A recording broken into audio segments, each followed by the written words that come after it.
Imagina só que dentro do nosso corpo, neste exato segundo, está rolando uma luta invisível, silenciosa, mas absolutamente crucial.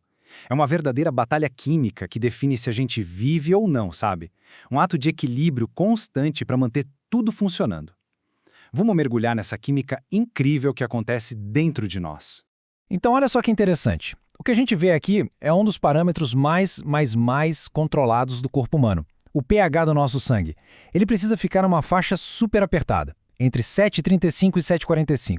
É sério, qualquer coisinha fora disso, um pouquinho para mais ou um pouquinho para menos, e a gente já entra num estado de acidose ou alcalose. E as consequências?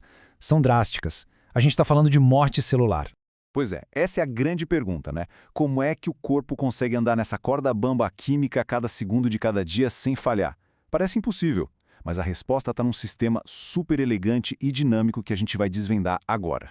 Para a gente entender como o corpo resolve isso, primeiro a gente precisa entender o tamanho do problema. Afinal, por que essa faixa de pH é tão, mas tão crítica para a nossa sobrevivência? Bom, a química por trás disso é até que bem direta. A escala de pH, basicamente, mede a concentração de íons de hidrogênio, ou prótons. Ácidos doam esses prótons e as bases, bem, elas aceitam. O ponto é, um desvio mínimo nessa concentração já causa um efeito dominó gigantesco no corpo todo. E essa imagem aqui ilustra o porquê de uma forma perfeita. Pensa em quando a gente frita um ovo. A clara vai de líquida e transparente para branca e sólida, certo? Isso é a desnaturação. É uma mudança na estrutura da proteína que não tem volta. É exatamente isso que acontece com as proteínas vitais do nosso corpo se o pH sai do lugar. E assim como o ovo, não dá para desfritar as nossas proteínas. Mas, felizmente, o nosso corpo é preparado para a guerra. Ele tem suas próprias defesas. E a primeira linha de combate contra essas variações perigosas de pH é um conjunto de sistemas químicos, olha, simplesmente fantásticos de tão eficientes.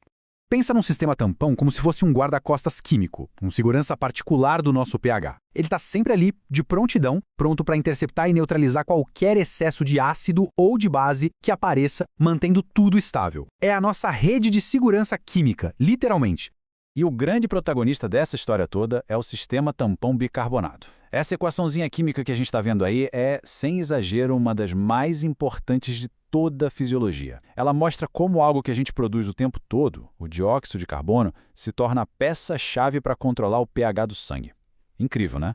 E o mais legal é ver essa colaboração em ação. É um trabalho em equipe perfeito.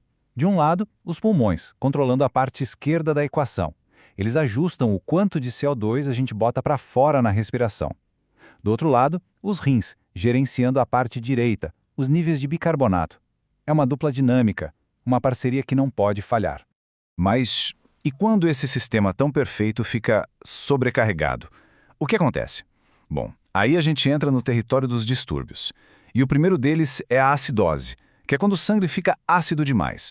A regra é clara. O pH do sangue caiu abaixo de 7,35 é acidose. E aí o castelo de cartas começa a desmoronar. As enzimas param de funcionar direito, as células ficam todas comprometidas, o corpo entra em um verdadeiro estado de crise.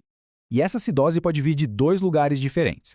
A gente tem a acidose metabólica, que é um problema ali no metabolismo ou nos rins, e a acidose respiratória, que, como o nome já diz, é um problema lá nos pulmões que não conseguem mais botar o CO2 para fora direito. Falando da metabólica, as causas são bem variadas. Pode ser um excesso de produção de ácidos, como acontece na cetoacidose diabética, ou pode ser pela perda de base, que rola numa diarreia muito forte. Ou, simplesmente, os rins podem estar falhando e não conseguem mais dar conta do recado.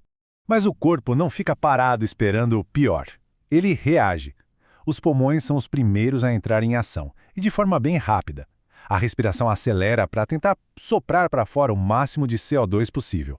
Enquanto isso, os rins correm para excretar mais ácido e segurar mais base. É uma operação de emergência. Agora, na acidose respiratória, o problema é outro. A culpa é toda dos pulmões. Condições como bronquite crônica ou um edema pulmonar, por exemplo, atrapalham a troca de gases. O resultado? O CO2 não sai e acaba se acumulando no sangue. E aí que está o grande problema. Se os pulmões são a causa, eles não podem ser a solução, né? A única defesa que resta é o rim, que vai ter que se virar para reabsorver mais bicarbonato. Só que essa é uma resposta bem mais lenta. Pode levar horas até dias para começar a fazer efeito. Beleza, agora vamos virar a moeda e olhar para o outro lado da balança. O problema oposto, a alcalose, que é quando o sangue fica perigosamente alcalino ou básico. A definição aqui é o inverso. O pH do sangue subiu acima de 7,45, é alcalose. E não se engane, assim como a acidose, ela também bagunça toda a função das células e é igualmente perigosa. A alcalose metabólica, na maioria das vezes, acontece por uma perda de ácido. Pense em alguém que vomita muito e perde todo o ácido do estômago. Ou, ao contrário, por um ganho de base, como quando se usa muito antiácido com bicarbonato. E a resposta do corpo é exatamente o espelho do que acontece na acidose. Os pulmões dão uma segurada na respiração para reter o CO2, que é ácido, e os rins correm para botar para fora o excesso de bicarbonato. E para fechar, temos a alcalose respiratória. Sabe o que é isso? É quando se respira rápido demais, a famosa hiperventilação. Isso joga o CO2 para fora numa velocidade tão grande que o sangue perde seu componente ácido e, pronto, fica alcalino. É algo bem comum, por exemplo, em crises de ansiedade. Certo, a gente viu toda a teoria. Mas como isso funciona na prática, no mundo real para salvar vidas? A resposta está no exame de sangue-chave chamado gasometria arterial.